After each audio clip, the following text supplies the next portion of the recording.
Hello function lovers, welcome back to my channel. Okay, तो आज का पार्ट शुरू करते हैं। लास्ट पार्ट में हमने देखा वियिंग वांगजी से कहता है, लंजा गुचिन कहाँ है। वांगजी तुरंत गुचिन निकालता है। वियिंग उससे कहता है, लंजा उससे पूछो कि वो लेडी घोस्ट कौन है। वांगजी कुछ नोट्स प्ले करता है और वो वियिंग से कहता है, इसका नाम यांग फेफे है। अब वियिंग कहता है, लंजा उससे पूछो कि वो यहाँ क्यों आई है और उसे हमसे क्या चाहिए। वांगजी फिर से कुछ नोट्स प्ले करता है, लेकिन जब उसे आंसर मिलता है तो वो थोड़ी देर साइलेंट रह जाता है और वो वियिंग से कहता है, आंसर कुछ अनक्लियर है, शायद वो हमसे काफ़ी कुछ कहना चाहती है। वियिंग कहता है, ये तो मुझे लगा ही था। अब वो वांगजी से कहता है, लंजा अगर तुम परमिशन दो तो मैं एम्पैथी प्ले कर सकता हूँ, लेकिन वांगजी साफ उसे मना कर देता है। वियिंग कहता है, लंजा मैं ये पहले भी ट्राई कर चुका हूँ और तुम भी तो यहाँ मेरे साथ हो ना, फिर क्या प्रॉब्लम है। वांगजी फिर उसे साफ मना करते हुए कहता है, जब तक तुम्हारी बॉडी पूरी तरीके से प्योरीफाइड नहीं हो जाती और जब तक वो प्योरिफिकेशन स्टोन तुम्हारी बॉडी से रिसेंटफुल एनर्जी को पूरी तरीके से क्लीन नहीं कर देता, तब तक तुम कुछ भी ऐसा ट्राई नहीं करोगे।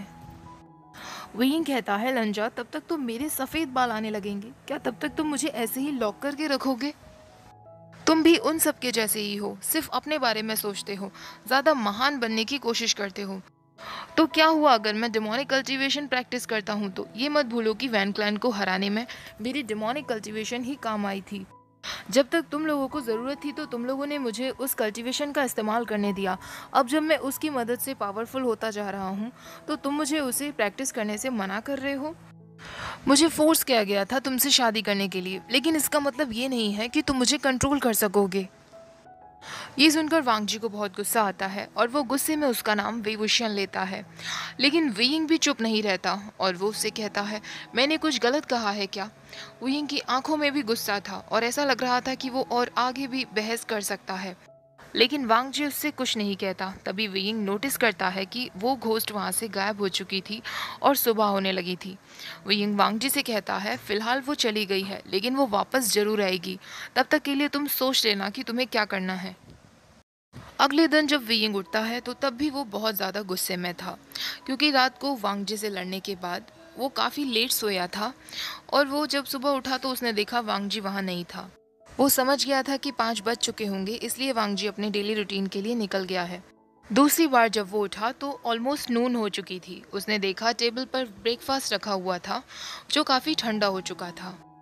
वांगजी ने सर्वेंट्स को स्पेशली कहा था कि वो वेइंग को ना उठाएं, क्योंकि रात को भी वो ठीक से नहीं सो पाया है। ये सुनकर वेइंग को थोड़ा गिल्टी फील होने लगा था। ब्रेकफास्ट के बाद वो सीधा लाइब्रेरी में जाता है। वो देखता है वांगजी ऑलरेडी वहाँ बैठा हुआ था और कुछ बुक्स रीड कर रहा था। वो उसके सामने जाकर बैठ जाता है, अपने हाथ में प्योरिफिकेशन स्टोन लेता है और उससे कहता है, रात के लिए मैं तुमसे माफ़ी मांगना चाहता हूँ। वांगजी कहता है, माफ़ी मांगने की कोई ज़रूरत नहीं है। वेइंग फिर उस स्टोन को लेकर कल्टीवेशन पोजीशन में बैठ जाता है। वो बार बार वांगजी की तरफ ही देखता रहता है और सोचने लगता है, क्या वांगजी अभी भी रात की फाइट के बारे में ही सोच रहा होगा। तभी वहाँ एक सर्वेंट आता है और अपने हाथ में एक इनविटेशन कार्ड लेकर आता है। वेइंग वो इनविटेशन हाथ में लेता है और एक्साइटेड होते हुए सीधे वांगजी के पास जाता है और उससे कहता है, देखो ये मेरी शिजे का वेडिंग इनविटेशन है। शिजे और जिन जुशुन की शादी होने वाली है।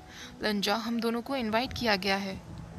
इतना खुश होता है कि वो वांगजी के हाथ को पकड़ता है और उसे हक कर लेता है और उससे कहता है, हम दोनों ज़रूर जाएंगे ना, मुझे उनके लिए बेस्ट प्रेजेंट रेडी करना है, तुम्हें उससे कोई प्रॉब्लम तो नहीं है ना लंजा। वांगजी कहता है, हाँ मुझे कोई प्रॉब्लम नहीं है, लेकिन पहले मेरा हाथ छोड़ो। वियिंग कहता है, सॉरी, नाराज़ मत हो, मैं अभी प्योरिफिकेशन शुरू करता हूँ। वांगजी कहता है, नहीं, आज के लिए इतना ही काफ़ी है। विंग कहता है, सच में, लेकिन तुम तो मुझे हमेशा डिनर टाइम तक प्योरिफिकेशन करवाते हो ना। वांगजी कहता है, हाँ, लेकिन हम अभी डिनर करेंगे और हमें फिर ट्रैवल के लिए निकलना है। विंग कहता है, हम कहाँ जा रहे हैं। वांगजी कहता है, आज रात को हम उस लेडी घोस्ट को फॉलो करेंगे। विंग समझ जाता है तो ये वांगजी का प्लान था। वांगजी किचन की तरफ जाता है तो विंग भी उसे फॉलो करता है, क्योंकि अभी तक डिनर का टाइम नहीं हुआ था तो ज़्यादा कुछ प्रिपेयर नहीं था। विंग उससे कहता है, लंजा, क्या तुम कुकिंग करने वाले हो, तुम्हें कुकिंग आती भी है। तुम हटो, मैं कुकिंग करता हूँ। वांगजी विंग को कुक करने देता है। विंग जब डिश रेडी कर लेता है तो वो वांगजी को टेस्ट कराता है।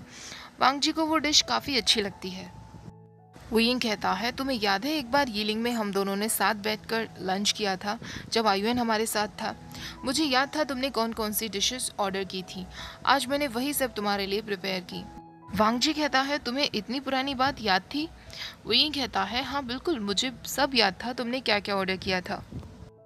डिनर के बाद वो दोनों वापस जिंगशी में आ जाते हैं और अपने निकलने की तैयारी में लग जाते हैं। रास्ते में वुयिंग वांगजी से पूछता है, लंजा क्या हमें वेनिंग को भी अपने साथ ले लेना चाहिए था? वेनिंग को पता चल जाता है अगर आसपास कोई भी घोस्ट हो तो। वैसे तुम्हें क्या लगता है वो घोस्ट हमें कब तक दिखेगी? वो दोनों बातें कर ही रहे थे कि तभी उनके सामने वो घोस्ट उन्हें दिखने लगती है। वुयिंग मुस्कुराते हुए कहता है, वेलकम बैक लेडी फेफे, हम आपका ही इंतज़ार कर रहे थे। अब आप बताइए आप हमें कहाँ ले जाना चाहती हैं? ये सुनते ही फेफे एक डायरेक्शन में जाने लगती है और उसके पीछे पीछे वांगजी और वुयिंग भी जाते हैं। वुयिंग को फेफे के क्लोथ्स और उसके अपीयरेंस को देखकर लग रहा था कि वो ज़रूर किसी न किसी ब्रोथल में काम करती होगी। रात भर वो दोनों उस लेडी घोस्ट को फॉलो करते हैं, लेकिन सुबह होते ही वो घोस्ट वहाँ से गायब हो जाती है और वो दोनों एक सिटी में आ जाते हैं। दिन के समय वो एक इन में ठहरने का सोचते हैं। जब दोनों अंदर जाते हैं तो वुयिंग सोचने लगता है कि उन्हें एक रूम बुक करना चाहिए या 2 रूम। इससे पहले कि वो कुछ कहता, वांगजी ऑलरेडी एक रूम बुक कर देता है। पूरे दिन वो आराम करते हैं। शाम के समय वो रूम से बाहर आते हैं। इनकीपर उनके पास आती है और उनसे पूछती है कि उन्हें किसी चीज़ की ज़रूरत तो नहीं। वुयिंग कहता है, क्या आप हमें बता सकती हैं कि यहाँ पर लार्जेस्ट ब्रॉथल कहाँ हो सकता है? इनकीपर ये क्वेश्चन सुनकर उन दोनों को घूर घूर कर देखने लगती है और उनसे पूछती है, क्या आप दोनों? इससे पहले कि वो कुछ कहती, वुयिंग कहता है, एक आदमी की अपनी अपनी नीड्स होती हैं, प्लीज़ हमें जल्दी से बताओ कि हाँ आसपास में कोई ब्रॉथल नहीं है? वो इनकीपर कहती है, हाँ यहाँ पास में है। अगर आप इस रोड पर थोड़ा सा आगे जाएंगे तो आपको एक बिल्डिंग दिखेगी जिसके बाहर काफ़ी सारे लैंटर्न्स लगे हुए हैं। वुयिंग उस इनकीपर को थैंक्स बोलता है और वांगजी को अपने साथ चलने के लिए कहता है। वांगजी वुयिंग को फॉलो करने लगता है। वुयिंग उससे कहता है, मुझे पता है हंगुंजुन, तुम पहले कभी भी ब्रोथल जैसी जगह नहीं गए होंगे। वहाँ जाकर ज़्यादा शॉक्ड मत हो जाना। और हाँ, हम वहाँ केवल इन्फॉर्मेशन के लिए जा रहे हैं। मेरे पीठ पीछे मुझे धोखा देने की कोशिश मत करना। ये सुनकर वांगजी उसे गुस्से में कहता है, रिडिकुलस। जैसे ही वो दोनों अंदर एंटर करते हैं, ब्रोथल की ओनर लेडी उनके पास आती है और उनसे कहती है, आप दोनों क्या लेना पसंद करेंगे? लगता है आप काफ़ी थके हुए आए हैं। आपके लिए मैं कुछ खाने पीने का इंतज़ाम करवाती हूँ और मैं अपनी ब्यूटीफुल गर्ल्स को भी आपके पास भेजती हूँ। वुयिंग कहता है, फ़िलहाल के लिए आप केवल खाने का इंतज़ाम करवा दीजिए। उन दोनों को फूड सर्व किया जाता है। वांगजी को काफ़ी अनकंफर्टेबल फील हो रहा था। सेंटर में काफ़ी सारी गर्ल्स थीं जो डांस कर रही थीं। अब वुयिंग उस ओनर लेडी से पूछता है, मैडम क्या आपने किसी लड़की के बारे में सुना है जिसका नाम यांग फेफे था? वो लेडी कहती है, नहीं, इस नाम की तो कोई लड़की हमारे पास नहीं, लेकिन और बहुत सारी लड़कियां हमारे पास हैं जो बहुत सुंदर हैं। वुयिंग कहता है, नहीं, मैं केवल उसी में इंटरेस्टेड हूँ। वो थोड़ी सी बड़ी दिखती है लेकिन वो बहुत ब्यूटीफुल है। वो लेडी कहती है, मुझे माफ़ कर देना बट मुझे नहीं लगता कि वो यहाँ होगी। वुयिंग कहता है, कोई बात नहीं, फिर हम सिर्फ डिनर करते हैं और हम यहाँ से चले जाएंगे। वो लेडी वहाँ से चली जाती है। वांगजी वुयिंग से कहता है, क्या हम सच में यहाँ खाना खाने वाले हैं? वुयिंग कहता है, उसमें क्या प्रॉब्लम है, मुझे तो बहुत भूख लगी है। अब जब हम यहाँ आ ही गए हैं तो क्यों ना हम इस ब्यूटीफुल मोमेंट को एंजॉय करें। तुम इन ब्यूटीफुल गर्ल्स की तरफ ध्यान नहीं दे सकते, कोई बात नहीं, लेकिन तुम अपना डिनर तो एंजॉय कर सकते हो ना। उसके बाद हम तुरंत यहाँ से चले जाएंगे। प्लीज़ इतना सीरियस मत हो, तुम्हारी वजह से मैंने अल्कोहल भी ऑर्डर नहीं की है। कुछ गर्ल्स वांगजी के पास आकर बैठ जाती हैं और वो जानबूझकर सर्व करने के बहाने नज़दीक जाने की कोशिश करती हैं। वुयिंग को वांगजी के फेस से ही दिख जाता है कि वो कितना अनकंफर्टेबल फील कर रहा है और वो उन गर्ल्स को वहाँ से जाने के लिए कह देता है। और वो वांगजी से कहता है, लंजा, तुम्हें बिल्कुल एंजॉय करना नहीं आता। वो लड़की तुम्हें काफ़ी इंटरेस्टेड दिख रही थी, अगर तुम थोड़ा सा पहल करते तो शायद वो तुम्हें डिस्काउंट भी दे देती। वांगजी कहता है, मुझे कोई इंटरेस्ट नहीं है। वुयिंग कहता है, फिर तो अच्छा ही हुआ कि तुमने मुझसे शादी की, तुम्हें ये सब के बारे में चिंता करने की कोई ज़रूरत ही नहीं पड़ेगी। वांगजी इस बात पर कोई जवाब नहीं देता। जैसे ही वो वहाँ से बाहर निकलते हैं, अंधेरा होने लगता है और फिर उन्हें वो घोस्ट दिखने लगती है। वो घोस्ट फिर उन्हें दूसरी डायरेक्शन में ले जाने लगती है जहाँ वो एक और टाउन में पहुँच जाते हैं। ऐसे ही उस घोस्ट को फॉलो करते करते उन्हें 5 दिन बीत जाते हैं और फाइनली वो उस ब्रोथल तक पहुंचते हैं जहां तक वो घोस्ट उन्हें लेकर आना चाहती थी। ब्रोथल के बाहर उन्हें एक लेडी मिलती है। वो यिंग उसे सारी बातें बताता है तो वो लेडी कहती है आप बिल्कुल सही जगह आए हैं। वो उन्हें बताती है 1 महीने पहले इस ब्रोथल में एक लेडी का मर्डर हुआ था। तब से यहाँ दुर्भाग्य फैला हुआ है, कुछ भी अच्छा नहीं हुआ। लेकिन अजीब बात ये थी कि जो लेडी मरी थी वो इस ब्रोथल में काम नहीं करती थी। कुछ लोगों का कहना है कि वो अपनी जवानी में यहाँ पर काम कर चुकी थी, लेकिन सालों पहले वो यहाँ से दूसरी सिटी में शिफ्ट हो गई थी क्योंकि वो प्रेग्नेंट हो गई थी। और सबसे ज्यादा अजीब बात है, लोगों का कहना है कि उसका लवर और कोई नहीं बल्कि यीलिंग पैट्रियार्क था। ये सुनते ही वीइंग जो कि अल्कोहल पी रहा था तुरंत उसे ठसका लगता है और वो वांगजी की तरफ इशारे करने लगता है जैसे वो उसे बताने की कोशिश कर रहा हो कि ऐसा बिल्कुल भी नहीं है। काफी लंबे समय पहले किसी ने उसे फोर्स्ड किस किया था, लेकिन तब जब उसकी आंखों पर पट्टी बंधी हुई थी उसे ये तक नहीं पता कि वो लेडी कौन थी। और किसी को प्रेग्नेंट करना ये तो उसने बिल्कुल भी नहीं किया। वुइंग उस लेडी से कहता है मुझे नहीं लगता कि यिलिंग पैट्रियार्क का कोई भी लवर रहा है, और यिलिंग पैट्रियार्क की तो अभी अभी शादी भी हुई है ना। तो वो लेडी वेइंग की तरफ आंख मारते हुए कहती है आपको तो पता ही होगा यंग मास्टर, यिलिंग पैट्रियार्क लेडीज़ के बीच में कितना फेमस रह चुके हैं, तो ये सब करना कोई बड़ी बात नहीं। वुइंग कहता है तो फिर वो लेडी यहाँ कभी वापस नहीं आई। तो वो लेडी कहती है नहीं, ये और भी ज़्यादा शॉकिंग है। लोगों को पता भी नहीं था कि वो इस ब्रोथल में वापस आ गई है, और एक दिन उन्हें बस उसकी डेड बॉडी यहाँ मिली। वो मर चुकी थी और उसके साथ चैनपिंग था, वो भी मरा हुआ पाया गया। वुइंग कहता है चैनपिंग कौन है? वो लेडी कहती है चैनपिंग चैन क्लान का लीडर है। अब आप खुद ही सोचिए यंग मास्टर, ये हरकत और कौन कर सकता है? यिलिंग पैट्रियार्क ने ही उन दोनों को मारा होगा।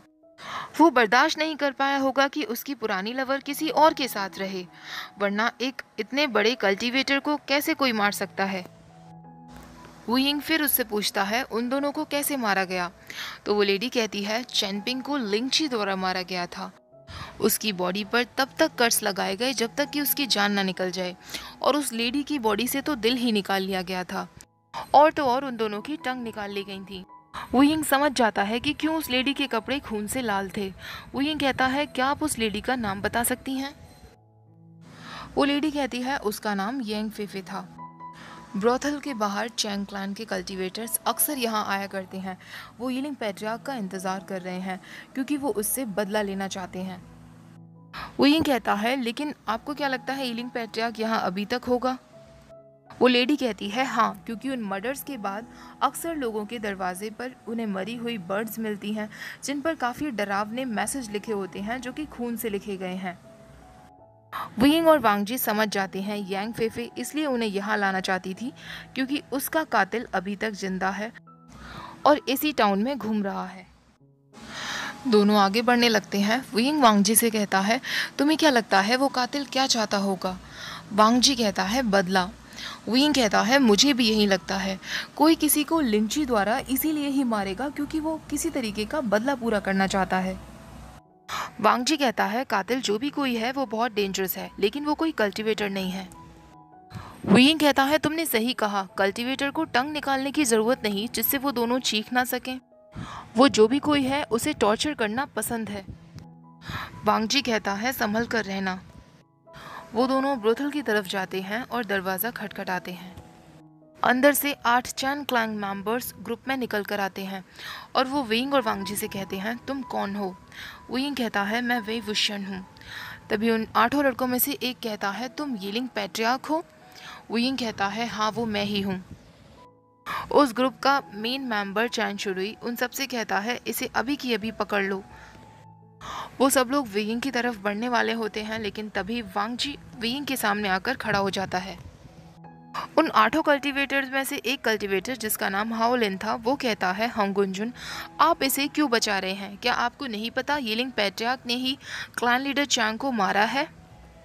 वांगजी जब फिर भी वुइंग के सामने से नहीं हटता तो चैन शुरुई कहता है हाओलिन शांत हो जाओ, और वो वांगजी से कहता है हंगुंजुन आपने हमारे क्लैन की बहुत मदद की है, आपने मेरी सिस्टर को भी मॉन्स्टर से बचाया था, आपके हम पर बहुत उपकार हैं, लेकिन प्लीज़ यिलिंग पैट्रियार्क को हमारे हवाले कर दीजिए।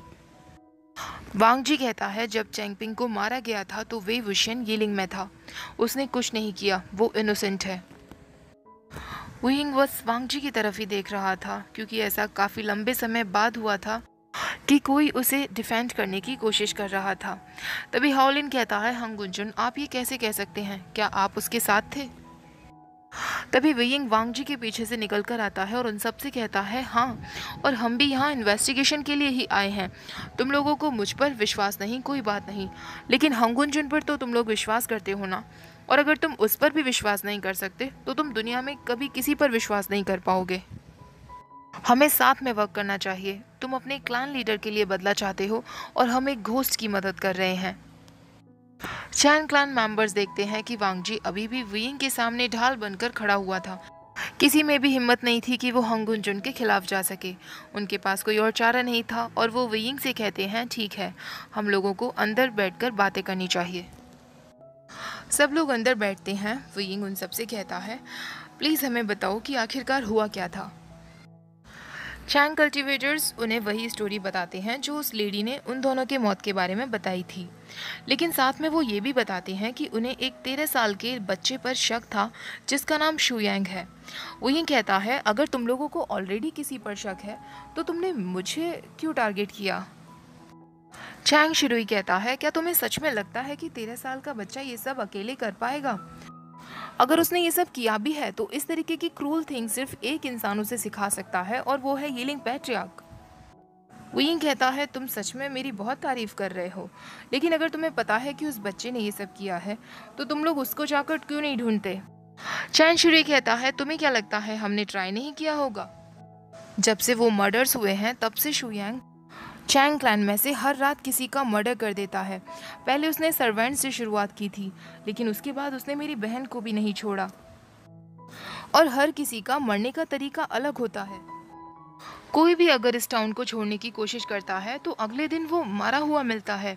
हमारे सारे सर्वेंट्स खत्म हो चुके हैं, धीरे धीरे करके सारे कल्टीवेटर्स भी मारे जा चुके हैं, बस हम ही कुछ लोग रह गए हैं। हंगुंजुन प्लीज़ हमारी मदद कीजिए।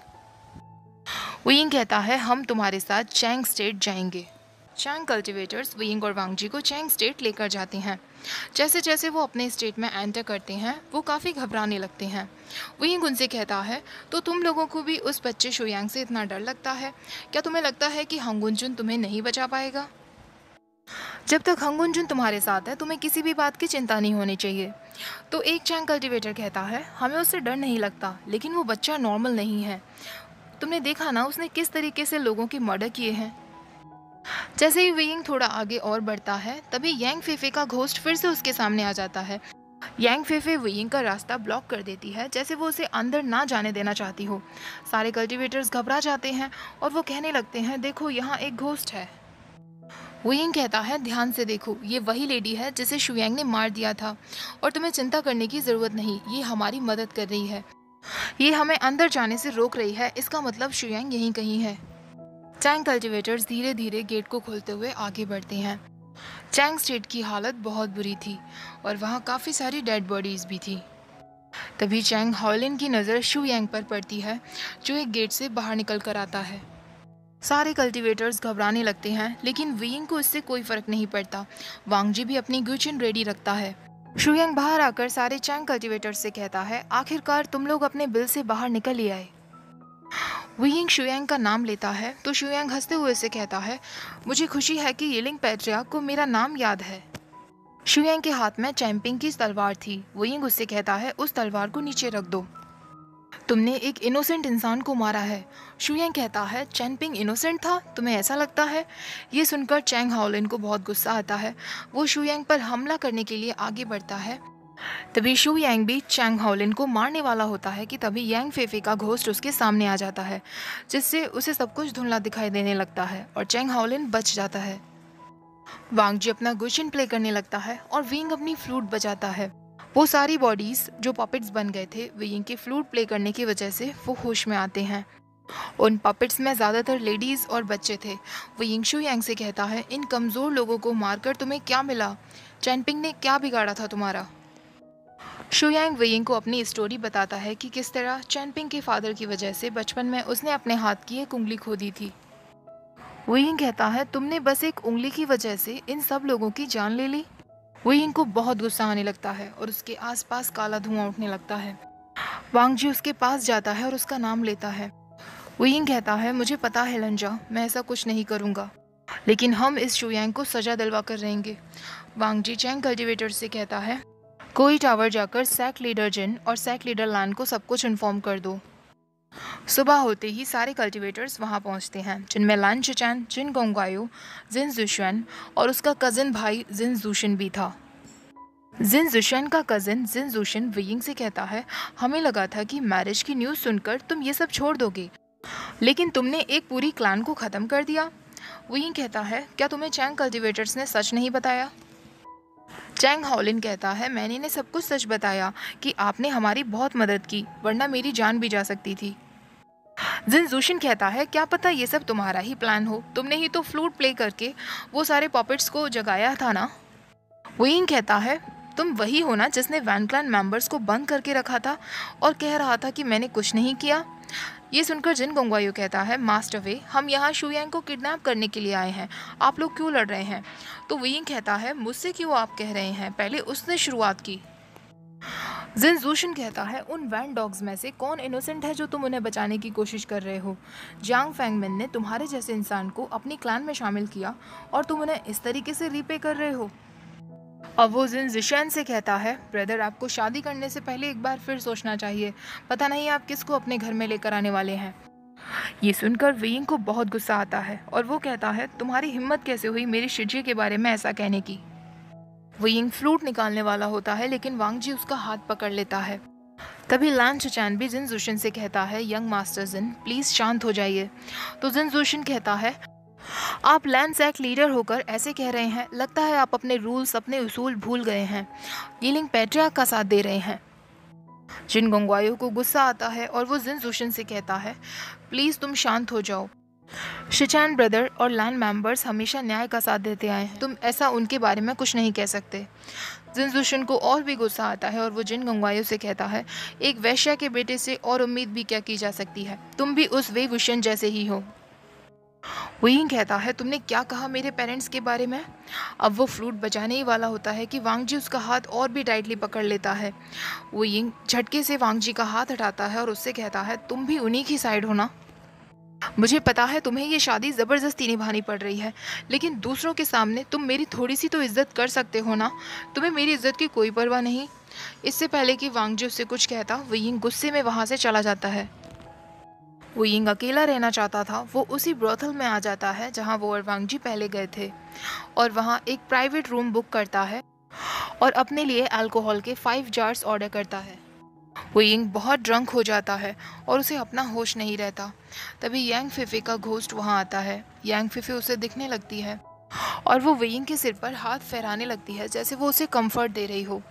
तो वेइंग मुस्कुराते हुए कहता है मैं अपसेट नहीं हूँ, शायद मैंने कुछ ज़्यादा ही उम्मीदें लगा ली थी जब मैंने लंजा से शादी की थी। तो हम दोनों बहुत अलग हैं, हमारी दुनिया भी बिल्कुल अलग है, शायद हम हैप्पीली मैरिड कपल्स की तरह नहीं रह पाएंगे।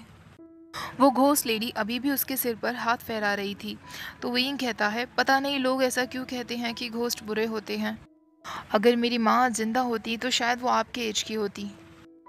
अब सुबह होती है। वेइंग जब उठता है तो वो एक रूम में था। उसके पास ही में एक चेयर रखी हुई थी जिस पर वांग जी बैठा हुआ था और वो बुक रीड कर रहा था। वेइंग उसका नाम लेता है तो वांग जी बुक साइड में रखकर उससे कहता है तुम्हें अब कैसा फील हो रहा है, तुमने रात को बहुत ड्रिंक कर लिया था। वेइंग धीरे धीरे उठते हुए कहता है मैं ठीक हूँ, मैं कितना भी अल्कोहल बर्दाश्त कर सकता हूँ। वेइंग देखता है कि वो ब्रोथल के रूम में ही था तो वो वांग जी से कहता है तुम्हें कैसे पता चला कि मैं यहाँ आया हुआ हूँ? वांग जी कहता है यांग फिफे ने मुझे यहाँ का रास्ता दिखाया। वेइंग कहता है और मुझे लगा कि वो मेरे साथ अच्छे से पेश आ रही हैं, उन्होंने मुझे धोखा दिया। खैर छोड़ो, तुम मुझे जल्दी जगाकर यहाँ से जा सकते थे। वांग जी कहता है तुम काफ़ी थके हुए थे। अब वेइंग उससे कहता है मुझे पता है होंगुनजुन, मैंने तुम्हें बहुत परेशान कर दिया है, तुम यहाँ से जा सकते हो, मैं अपना ख्याल खुद रख लूँगा। वांग जी उससे कहता है वेइंग कल रात को जो भी कुछ हुआ, इससे पहले कि वांग जी कुछ और कहता वेइंग उससे कहता है भूल जाओ वो सब, मैं भी भूल चुका हूँ, अब जब मैं उठ चुका हूँ तो हमें यहाँ से वापस चलना चाहिए। वो खड़े होकर अपने रोब्स पहनने लगता है। वांग जी बस उसे ऐसे ही देखता रहता है तो वेइंग कहता है, तुम क्या इंतज़ार कर रहे हो? हमें वापस चलना चाहिए। वांग जी फाइनली उसका हाथ पकड़ता है और उससे कहता है, वेइंग, लास्ट नाइट के लिए मैं तुमसे माफ़ी मांगना चाहता हूँ। मैं बिल्कुल नहीं चाहता था कि जनरेशन तुम्हें या तुम्हारी फैमिली को इंसल्ट करे। वेइंग कहता है, लेकिन तुमने फिर भी ऐसा होने दिया। वांग जी उससे कहता है, वेइंग, क्या तुम्हें विश्वास है कि तुम अभी भी रिसेंटफुल एनर्जी को कंट्रोल कर सकते हो? अब वेइंग को गुस्सा आता है और वो उससे कहता है, लंजा, मुझे पता है हम दोनों में से कोई भी इस शादी में नहीं रहना चाहता, लेकिन कम से कम अब जब हमारी शादी हो गई है तो हमें इसे और भी ज़्यादा बुरा नहीं होने देना चाहिए। मैं तुमसे आज के लिए बहस करते करते थक चुका हूँ, तो प्लीज़ अब चुप रहो और मुझसे कुछ मत कहो। ऐसा कहकर वेइंग रूम का गेट खोलता है और वहाँ से बाहर निकल जाता है। जब दोनों क्लाउड ओसिस में वापस आ जाते हैं तो इसी तरह कुछ हफ्ते और बीत जाते हैं। वेइंग लाइब्रेरी जाता था और प्यूरिफिकेशन स्टोन के साथ घंटों बैठा रहता था, लेकिन वांग जी ने अब उस पर नज़र रखना बंद कर दिया था और वो अपने बाकी कामों में बिजी रहता था। वेइंग और वांग जी एक दूसरे को बहुत कम ही मिल पाते थे। वो दोनों एक ही रूम में रह रहे थे, लेकिन उनका मिलना बहुत कम हो गया था। शाम के समय वेइंग वैन क्लान मेंबर्स के साथ टाइम स्पेंड करता और जब तक वो अपने रूम में पहुंचता वांग जी सो चुका होता था, और सुबह इससे पहले कि वेइंग उठता वांग जी वहां से चला जाता था। एक दिन वेइंग आयुन और वेनिंग के साथ था और आयुन के साथ खेल रहा था। तभी लैन चुरैन वहां आता है। लैन चुरैन को देखकर आयुन घबराने लगता है और रोने लगता है।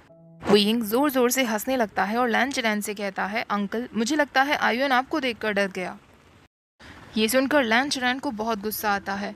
वेनिंग बात को संभालता है और लैन चुरैन से कहता है, ओल्डर लैन, प्लीज़ मुझे माफ़ कर दीजिए। आयुन छोटा है, उसकी तरफ से मैं आपसे माफ़ी मांगता हूँ। मैं उसे सब कुछ समझा दूंगा। वेनिंग की बात सुनकर लैन चुरैन कहता है, कोई बात नहीं, वो एक बच्चा ही है। ऐसा कहकर वो वहाँ से चला जाता है। वेइंग तभी भी मुस्कुराने लगता है और वेनिंग से कहता है, विश्वास नहीं होता तुमने ओल्डर लैन चुरैन को मना लिया। वेनिंग, तुम तो सच में कमाल के हो। ये सुनकर वेनिंग कहता है, मास्टर वे, आपको अपने अंकल इन लॉ को इस तरह परेशान नहीं करना चाहिए। वेइंग कहता है, अंकल इन लॉ, लेकिन किस रिश्ते से? क्या तुम मेरी और लंजा की शादी को सच में कुछ मानते हो? वेनिंग कहता है, मास्टर वे, लेकिन हंगुन जुन। इससे पहले कि वो कुछ कहता, वेइंग उसे चुप करते हुए कहता है, मैं इस बारे में कोई बात नहीं करना चाहता। तभी आयुन वेइंग के पास आता है और उससे कहता है, मुझे लान और गग्गा से मिलना है। वेइंग उससे कहता है, तुम नहीं मिल सकते, और वो वेनिंग से कहता है, आयुन को सुलाने के लिए ले जाओ, वो थक गया है। लेकिन आयुन वेइंग के पैर पकड़ लेता है और उससे कहता है, नहीं, मुझे रिच गग्गा से मिलना है। ऐसा कहकर आयुन रोने लगता है। वेनिंग वेइंग से कहता है, मास्टर वे, आप उसे मास्टर लैन के पास ले क्यों नहीं जाते? वेइंग आयुन को गोद में उठाते हुए कहता है, ठीक है, लेकिन सिर्फ कुछ मिनट के लिए ही। अब अपने आंसू पोंछो, वरना तुम्हारे लैन और गगा सोचेंगे कि मैंने तुम्हें तंग किया है। आयुन जल्दी से अपने आंसू पोंछ लेता है। वेइंग जिंगशी के पास जाता है। पूरे 2 हफ्ते हो चुके थे कि उसकी और वांग जी के बीच में बातें नहीं हुई थी। वेइंग एक गहरी सांस लेता है और जिंगशी में अंदर जाता है और वो वांग जी से कहता है, हंगुनजुन, आयुन तुमसे मिलना चाहता था। वांग जी गुचिन प्ले कर रहा था। वेइंग को देखकर वो गुचिन प्ले करना बंद करता है। जैसे ही वेइंग आयुन को गोद से नीचे उतारता है, आयुन भागता हुआ सीधे वांग जी के पास जाता है। आयुन वहीं बैठ जाता है। वांग जी जब देखता है कि आयुन को उससे ज़्यादा कुछ इंपॉर्टेंट बातें नहीं करनी थी, तो वो फिर से गुचिन प्ले करने लगता है। वेइंग भी वो म्यूज़िक सुन रहा होता है। उसको वो म्यूज़िक काफ़ी अच्छा लगता है, तो वो वांग जी से पूछता है, इस सॉन्ग का नाम क्या है और ये किसने लिखा है? तो वांग जी उससे कहता है, इसे मैंने लिखा है। वेइंग कहता है, क्या ये लैंड म्यूजिक्स में से कोई म्यूजिक है? मैंने इस म्यूजिक को पहले भी सुना है, पर मुझे याद नहीं। क्या तुमने ये पहले भी कभी प्ले किया था? वांग जी कहता है, तुम्हें याद नहीं? वेइंग कहता है, वही तो मैंने कहा, अगर मुझे याद होता तो मैं तुमसे क्यों पूछता? वांग जी उससे कहता है, खुद सोचो इस बारे में। वेइंग कहता है, सबको पता है कि मेरी मेमोरी बहुत वीक है। अब वो आयुन से कहता है, आयुन, तुम अपने लान और गगा से मिल चुके हो और उनका म्यूज़िक भी सुन चुके हो, अब तो तुम सेटिस्फाइड हो ना? आयुन गुचिन पर हाथ रखने लगता है, तो वेइंग कहता है, आयुन अपना हाथ हटाओ, तुम गुचिन को गंदा कर दोगे। वांग जी आयुन के हाथ को हैंकरचीफ से साफ करता है और उससे कहता है, आयुन, क्या तुम भी इसे प्ले करना सीखना चाहोगे? आयुन तुरंत अपना सिर हिला देता है, तो वांग जी कहता है, अभी 9 बज चुके हैं, तुम्हें सोना चाहिए, मैं कल तुम्हें ये सिखाऊंगा। आयुन खुश हो जाता है और तुरंत वेइंग के साथ वहाँ से जाने लगता है। वुयिंग वांगजी से कहता है, मैं आयुन को सुला कर आता हूँ। रास्ते में वुयिंग आयुन से कहता है, आयुन, कल तुम अपने गागा से कहना कि वो तुम्हें यही म्यूजिक प्ले करना सिखाएं जो वो आज प्ले कर रहे थे, और उनसे ये भी पूछने की कोशिश करना कि उन्होंने इस म्यूजिक को कब प्ले किया था। आयुन कहता है, शन गागा, आप खुद ही उनसे क्यों बात नहीं कर लेते। वुयिंग कहता है, अगर उसे मुझे बताना होता तो वो मुझे अभी ही बता देता, लेकिन तुम्हें मेरा काम करना है और इस म्यूजिक के बारे में ज़रूर पता लगाना है। जब आयुन को छोड़कर वुयिंग वापस जिंगशी में आता है तो वो देखता है वांगजी अभी तक उसी म्यूजिक को प्ले कर रहा था। तो वुयिंग उससे कहता है, तुम सच में मुझे नहीं बताने वाले कि तुमने इस म्यूजिक को कब प्ले किया था। वांगजी उससे कहता है, तुम्हारी मेमोरी इतनी वीक क्यों है। वुयिंग कहता है, ठीक है, मुझे मत बताओ। 2 हफ्ते बाद मेरी शिजिए की शादी होने वाली है। क्या तुम केई टाउन में किसी क्राफ्ट्समैन को जानते हो? मैं उनके लिए एक गिफ्ट रेडी करवाना चाहता हूँ।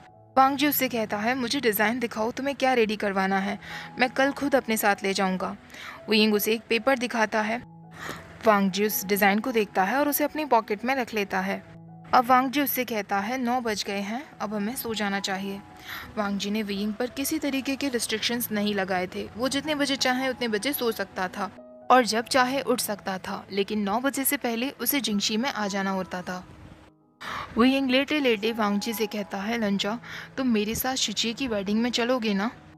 वुयिंग अब और ज़्यादा वांगजी से लड़ाई नहीं रखना चाहता था, लेकिन वो उससे माफ़ी भी नहीं मांगना चाहता था। वुयिंग बस चाहता था कि उन दोनों के बीच में बातचीत शुरू होने लगे। वांगजी अपना सिर हिला देता है। वुयिंग खुश हो जाता है और उसे थैंक्स कहता है। वांगजी कहता है, इसमें थैंक्स कहने की कोई ज़रूरत नहीं। 1 हफ्ते बाद वांगजी एक स्मॉल बॉक्स लेकर आता है और वुयिंग को देता है। उस बॉक्स में एक 9 पेटल लोटस कॉम्ब था जो कि गोल्ड का बना हुआ था और उसकी पेटल्स पर्पल जेड की बनी हुई थी। वो उसी डिज़ाइन का था जिस तरह की डिज़ाइन वुयिंग ने वांगजी को दी थी। ये लोटस कॉम्ब वुयिंग अपनी शिजिए को देना चाहता था। वुयिंग वो देखते ही बहुत खुश हो जाता है और वांगजी से थैंक्स कहता है। वुयिंग अब 1 हफ्ते तक अपनी पावर का इस्तेमाल करके उस कॉम्ब को भी पावरफुल बना देता है, जिससे किसी भी तरीके की बुरी शक्तियाँ उसकी शिजी से दूर रहें। जब वो कॉम्ब पूरी तरीके से रेडी हो चुका था तो वुयिंग बहुत खुश था। उस दिन प्योरिफिकेशन स्टोन का इस्तेमाल करने के बाद जब वो बाहर आया तो उसने देखा उस स्टोन पर ग्रे कलर का एक धब्बा लगा हुआ था। उसने काफ़ी बार उसे क्लीन करने की कोशिश की, लेकिन वो नहीं हट रहा था। तब उसने रियलाइज़ किया कि ये ग्रे कलर की एक स्मोक है जो उस पत्थर के अंदर से ही आ रही है। वुयिंग काफ़ी घबराने लगा। वुयिंग को लगता है कि शायद अंधेरे की वजह से ऐसा हो रहा होगा, लेकिन सुबह जब उसने सनलाइट में उस पत्थर को देखा तो वो निशान रात से भी ज़्यादा बड़ा हो गया था। वुयिंग को पहली बार ये सब देखकर डर लग रहा था। वो जिंगशी में जाता है और उस स्टोन को छुपा देता है जिससे वांगजी को कुछ पता न चल सके। लेकिन जिंगशी का हर एक कोना इतना क्लीन था कि वहाँ कुछ भी चीज़ छुपाने से तुरंत कोई भी उसे ढूंढ सकता था। वांगजी का वार्डरोब भी पूरी तरीके से क्लीन था। वुयिंग अपने वार्डरोब में कपड़ों के बीच उसे छुपाने लगा। तभी वांगजी ने उसे देख लिया और उससे कहा, तुम क्या कर रहे हो। वुयिंग अचानक से घबरा जाता है और उसके हाथ से वो स्टोन नीचे गिर जाता है। वांगजी की नज़र उस स्टोन पर पड़ती है और वो वुयिंग से कहता है, तुम इसके साथ क्या कर रहे हो। लेकिन वो देखता है कि वो स्टोन काला पड़ गया था। वुयिंग उससे कहता है, लंजा, मैंने सच में इसमें कुछ नहीं किया। मैं बस अपनी रिसेंटफुल एनर्जी इसे दे रहा था जिसे एब्जॉर्व कर सके। मुझे नहीं पता कि ये काला क्यों पड़ता जा रहा है। वांगजी उसकी हालत देखते हुए कहता है, मुझे तुम पर विश्वास है वुयिंग। लेकिन वो फिर से उस स्टोन की तरफ देखने लगता है। वुयिंग कहता है, ये सब क्यों हो रहा है। वांगजी कहता है, प्रॉपर इन्फॉर्मेशन के बिना कुछ कहा नहीं जा सकता। कहीं तुमने डिमोनिक कल्टीवेशन का इस्तेमाल तो नहीं किया था। वुयिंग कहता है, बिल्कुल भी नहीं। और वो यानली के कॉम की तरफ देखते हुए कहता है, मैंने बस कुछ पावर इस कॉम में डाली थी, लेकिन उससे तो कुछ भी डेंजरस नहीं होना चाहिए। वांगजी उस स्टोन को लेता है और वहाँ से जाने लगता है। तो वुयिंग उससे पूछता है, क्या तुम अपने अंकल को बताने जा रहे हो। वांगजी कहता है, नहीं, मुझे इन्वेस्टिगेशन करना होगा। ओके गाइस, आज का पार्ट यहीं ख़त्म करते हैं। तो अगर आपने वीडियो यहाँ तक देखा है तो प्लीज़ एक कमेंट करके ज़रूर जाना। वीडियो अच्छी लगी हो तो प्लीज़ लाइक, शेयर और मेरे चैनल को सब्सक्राइब करना मत भूलना। Thank you for watching. Bye bye.